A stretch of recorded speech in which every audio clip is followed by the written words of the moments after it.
Hello. Hello. Hi. Hi, I'm Stuart Moses. I'm the host of the Improv London Podcast. And this is Stephen Davidson, who is the guest of the Improv London Podcast, specifically episode 112. It was very exciting. I enjoyed recording it very much. Thank you. Well, I'm glad that you've enjoyed recording it. That would be awful. You did a very good impression of someone that was enjoying it. And so if you weren't enjoying it, well, I'm glad you were enjoying it. That's why I'm saying. I definitely was. Hooray! Good. That's important. Don't only record podcasts with people who are enthusiastic. That is my message. Yes. I give my enthusiastic consent to this Exactly. recording. I mean, that doesn't mean that he's always going to want to record a podcast with me. I mean, he did now, but later on he might not want to, and that's fine. It's true. And we both enjoyed ourselves. So Yes, That exactly. was a successful enterprise. But in future, yes, exactly. So some important messages for you there. I think I'm getting the important messages across, am I? Yeah. In a fun way. Yep. It's a fun way. Okay, cool, excellent. So we talked about lots of exciting things. We talked about Carmen. We talked about diversity and being a good ally and playing different genders, which so I've got workshops coming up about those and books. We talked about a bunch of other shows and groups, Improbable and the Chapter of Secrets. Yeah, and I had a lovely time. I'm glad you had a lovely time. We also talked about flirting. We did. Stephen gave me some tips on flirting. It's a useful life skill. And a useful improv skill. Not that you need it. See, he's got it going on, hasn't he? He's got it going on. So yeah, how might were you or I endear ourselves to somebody else, apart from by having a very successful podcast with over 111 episodes? Ooh. I'm playing the long game. Well, in the context of improv, just stuff like being nice, making eye contact, smiling, giving someone a compliment, listening to their ideas, and then adding on those. I mean, it's all just good improv skills, isn't it? You look nice, and you've got some good ideas. Yeah. Oh, thank you. Oh, you. I can follow instructions. I can do what I'm told. That's not the same that's thing, good is too. it? Well, goes a long way. It's a start, isn't it? So you're going to do some books. That's really exciting. Yeah.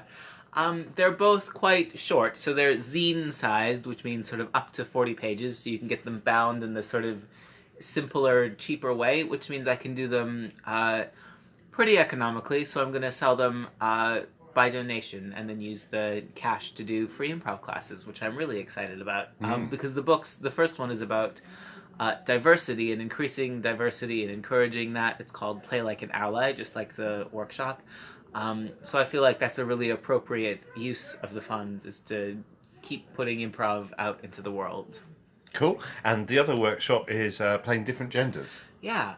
So it's a skills-based workshop because depending on how we grew up, we will have learned different skill sets. So that might be just physical things, like maybe your mother taught you how to knit, or your father taught you how to fix a car. I hope in 2018 we're broadly sort of over a lot of this, but we may just be missing a few skill sets that we need to convincingly play a different gender than our own, whether it's male, female, trans, non-binary, etc. It's largely skill-based, so it might be just literal physical skills like miming how to knit, which is a really fun mime if you want to take the time to learn that. It's really intricate, gives you lots to do. Or it might be things like being entitled and really front-footed on stage, or flirting and endearing yourself to get what you want. Or things like community building and just listening and all kinds of stuff. These all sound like very valuable things that the improv scene, and maybe the world too, could do with. Yeah, both workshops are completely skill-based, and although they have particular outcomes that they're going for, every single skill is also just a good improv skill that we all should probably have. So, I hope it's useful. Yeah, no, it sounds brilliant. I think everyone should go along to that. That sounded really insincere, but I meant it sincerely. I'm not really good with the whole promotional thing. I mean, apart from the stickers are, I mean, I'm quite proud of the stickers. They're great stickers. I like them. Thank you. Well, I should show the stickers. That'd be good. You just fill while I get the stickers out of my bag. Sure. I believe that's pimping. That is pimping, or gifting, depending on your outlook on that. Yes. Hey, if I get some camera time, I would love you to like on Facebook, Carmen, the verbs, improbable, and the happiest people in the world. How was that for filling? That was really good. Gifting rather than pimping. Yeah.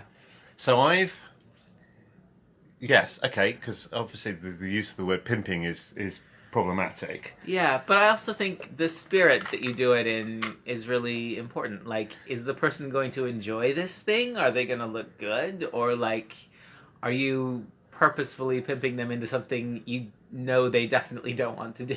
Well, yeah. There's always a fine line there. Like, if you're mates, maybe Yes. it's funny to do it anyway, but yeah. Well, that's sort of what I'm thinking about, Yeah. because you have to know the person, obviously, and it's the two levels that, ultimately underlying, they are giving you their consent, and you just happen to know that they're terrible at accents or a terrible rapper or something like that. But that they'll be fine with trying. Yeah, exactly. Yeah. Yeah, but it's... There's a sweet spot on that, I think. Yes, yes, definitely. Well, I mean, I'm happy to use gifting rather than pimping. Look, here's an advert. Is that going to come out the right... It looks reversed to us, but maybe if you're watching it, it's going to look fine. Just in case, it says, I listen to the Improv London podcast, and then there's the SoundCloud address.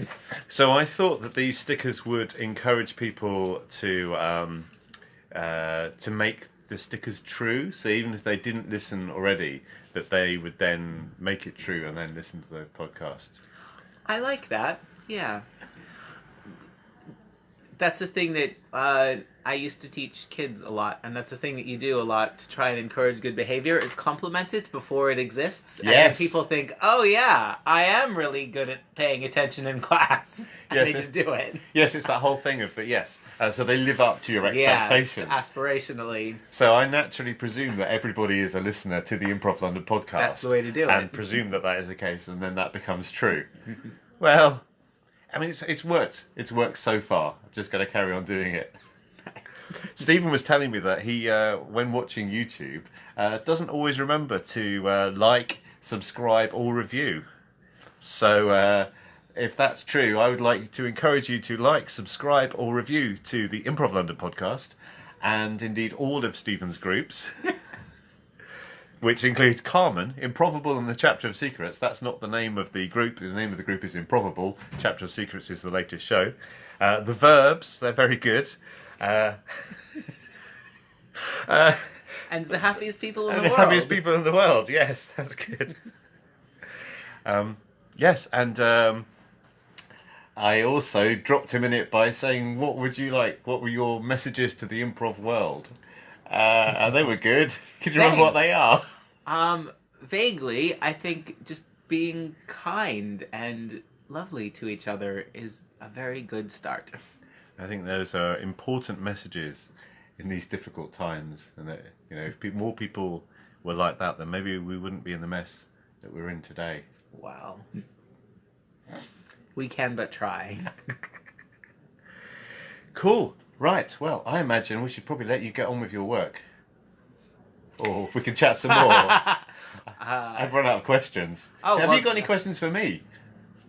Oh, gosh. Because I always do really well when people turn the tables and ask me questions. I have no idea what the answers should be. Really? So this is your chance. Does anybody watching have any questions for either of us? What's the single most important or first remembered thing that you've learned doing the podcast?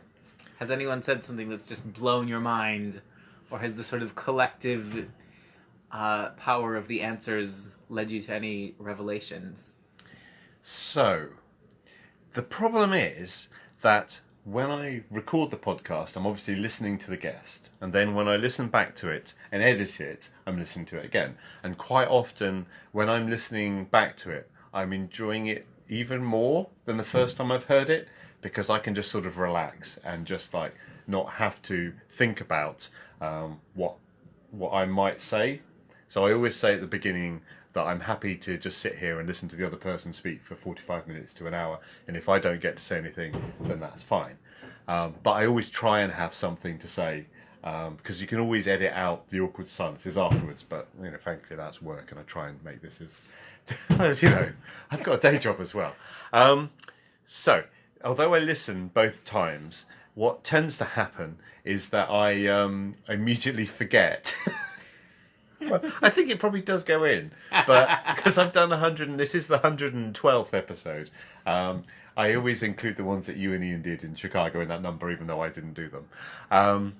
So Dave Robertson, who was episode 110,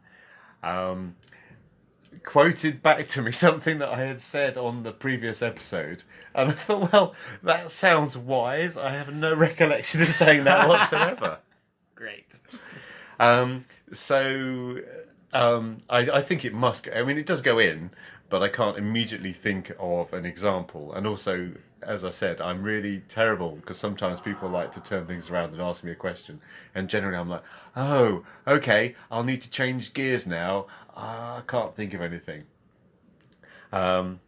So I don't have a really good first bit of advice. For me, it's the connections that I've made. I might not remember necessarily the contents of the conversation, but I remember that I had an excuse to sit down with this person and talk to them for about an hour about something that we both love.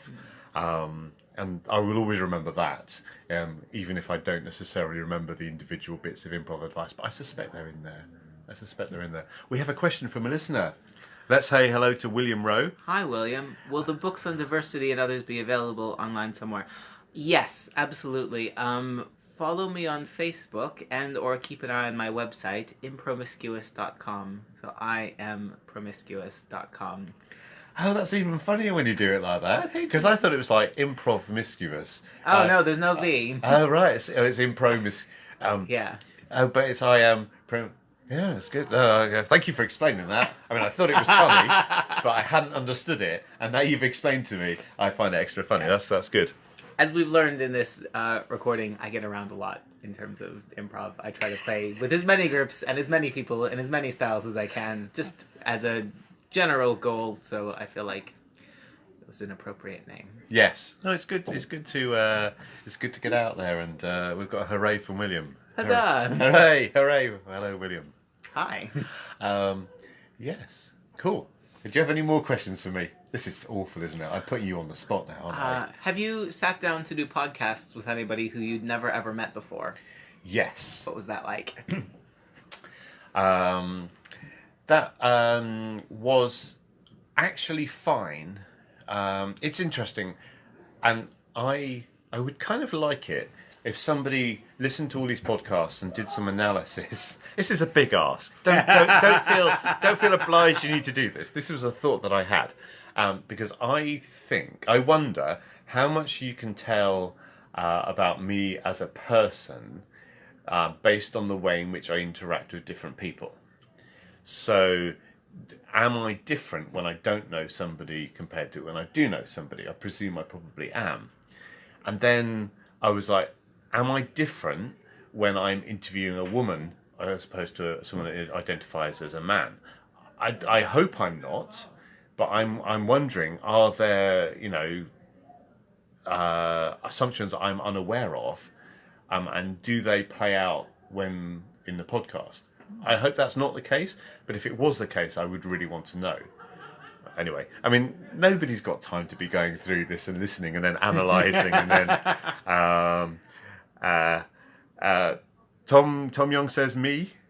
I don't know what he's answering. I think he's just volunteered to listen to all 112 episodes and then make notes. Then give me a sort of a psychological analysis of my interactions with people. Tom Young. Thank you, Tom. I mean, it's not like he's got lots of other things going on to use his time with. So that'd be a really effective use of your time. So that's just something I've been thinking about, and I try not to, but I wonder if I do, if I have unconscious preconceptions. But very much when I went up to the Birmingham Improv Festival last year, I hadn't met any of the people that I interviewed then. And that was really lovely.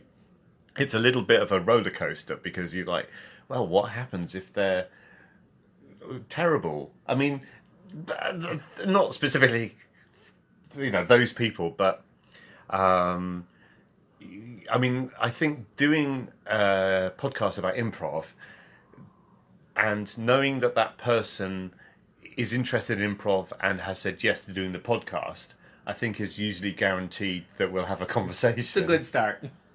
I've never had to go, oh, this isn't working. That would be awful, wouldn't it?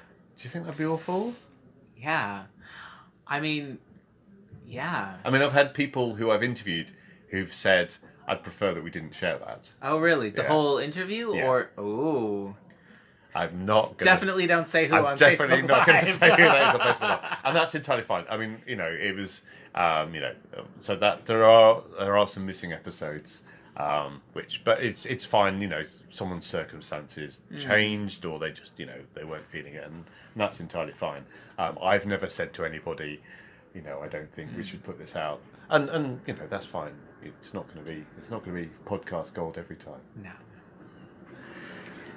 I think you've done a very good job to date. Oh, thank you very much. Thank you very much. As one of the co-hosts of the podcast, when are you and Ian going off somewhere? I'll tell you what. Oh, I see. Tom says, you talked to me without having met me. That is true.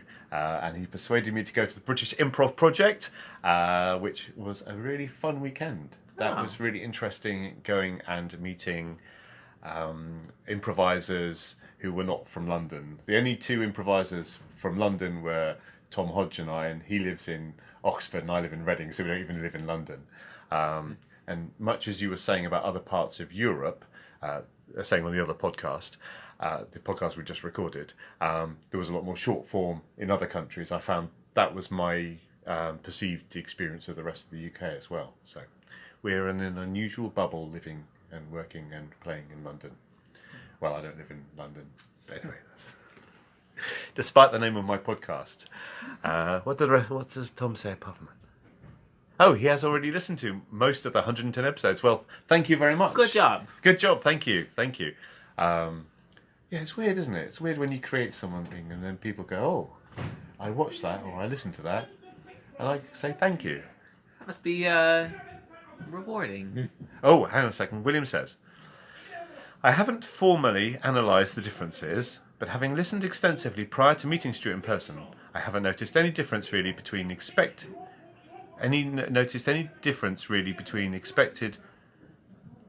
from his interview persona and in-person interactions, delightful in both mediums. Oh, well, that's... You are delightful in both mediums. Thank you very much. Well, I do try and keep it real. I do try and, be myself in both life and on podcast. I probably say less when I'm on the podcast. I think it's very, very like you in real life. I know Stuart reasonably well. We've been in groups together. I've known you for years. I helped you move once. So yes, that was giant friend points. Thank you very much. Yes. This is what he's always like. Oh, right. Okay. Yes. Thank you to Stephen Davidson and Brendan Way for helping me move. That was yes. I was not in a good place then. So Brendan's really surely been on the podcast as well. Yes, of course he has. I'll yes. definitely link that as well if you Yes. want to see the moving committee. Well, anyway, thank you for reassuring me, William. That was... I don't think so. But then, it's good to sort of question these things without necessarily getting overly hung up on it. I very much try and take the lead from the person that I'm interviewing, and if they, want to say lots, brilliant, and if otherwise, I do try to listen more than I speak. That makes sense. Probably just as a good interview technique. Or do you mean in your day-to-day life? I meant in my day-to-day life, but also in the podcast as well, yes. It's supposed to make you more interesting. Mysterious and enigmatic. Well... I mean, you learn more by listening, so yes. I definitely prefer it. I have previously been described as being mysterious and enigmatic, which is a brilliant thing. I totally encourage that. When you're doing the reviews of the Improv London podcast, when you're rating, reviewing, and subscribing, do put enigmatic and mysterious host Stuart Moses, host of the Improv London podcast. Yeah. So I had been described as that in a social situation, whereas in reality I just hadn't known what to say. So I hadn't said anything. There was just nothing going on here at all. But somehow I'd been mysterious and enigmatic. I mean, take the compliments where you get them, exactly, right? Yeah, exactly, yes. So thank you for that. Is there anyone you haven't had on yet that you would love to have on? Yes. Either from London or abroad? Lots and lots of people. Pick one and name them as your favourite.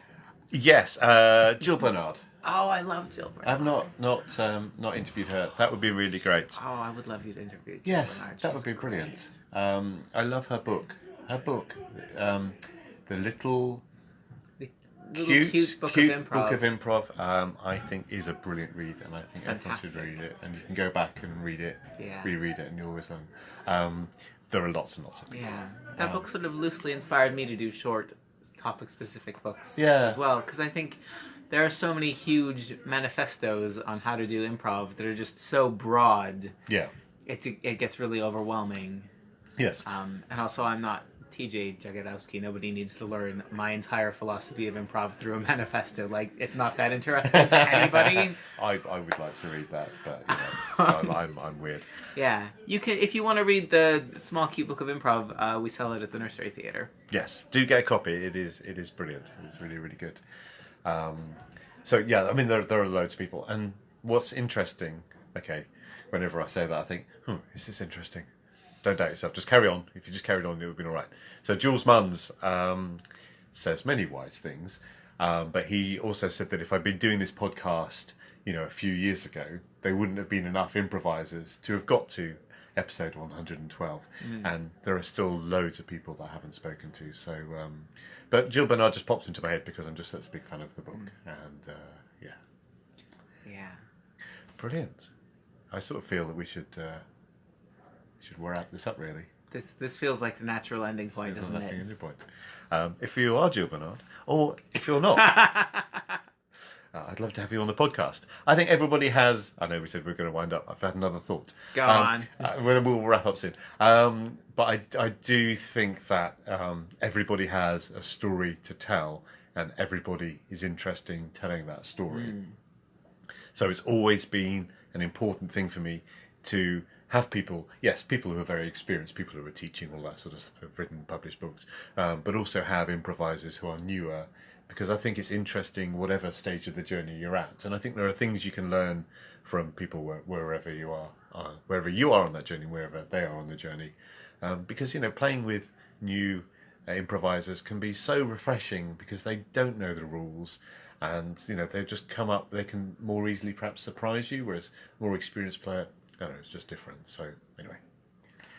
It is, yeah, and I think playing with people from different countries as well, just because there are different assumptions, which is really fun. I think at a certain point, it's really fun to play with people who think exactly like you, because you get to that point where after the first line of the scene, you know what the whole rest of the scene is, and it's so tempting to just kind of get sucked into that and think, oh, I'm so good at improv, I know what the whole rest of this scene is going to be. I've never had that. Really? No, never. Oh, good. Yeah, but I think you hit a wall with that, and you need to bring other people in, and beginners are a great way to kind of get that without having to leave the country. Yes. Brilliant. Right, and on that inspirational message, do like, review, rate, and subscribe. And subscribe. It's not your first time. On SoundCloud.com, on iTunes. Is it still called iTunes? Is it now called Google? I don't know. No, it's not called Google. It's called Podcast. Wherever you find the Improv London podcast, do a search for it. And like, subscribe, review all of Stephen's groups as well. And just things that you like. Just let people know, people who are creating stuff, yeah, let them know that you like it. Because they will like that too. It's nice to be liked. It's nice to be liked. Even just on Facebook, it's very reaffirming. Yes, indeed. Like us on Facebook. Anyway. All right. Goodbye. Goodbye.